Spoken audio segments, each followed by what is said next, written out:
Okay, so when you're choosing paint colors and you want to know what the paint is going to look like on the wall, it's very important not to take the paint and put it right on the wall. A lot of people want to do that. That's your first instinct, is to go down to the paint store, right?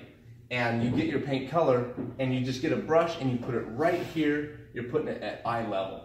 And that's not good. What happens is that puts a millage on the wall, and when we paint over top of it, you can still see through it. So what I suggested to the owner was getting some poster board and painting the color on the poster board, and then you can hold it up, right? Doesn't that make a lot more sense? And holding it up, you can put it against your carpet, you can put it against your doors, your rugs, you can take that out and put that against your favorite furniture. So what she had done was she was trying to choose between these two different whites, okay? So these probably look like the same white, but they're not. This is a lot brighter of a white. This is a little bit more of an off-white.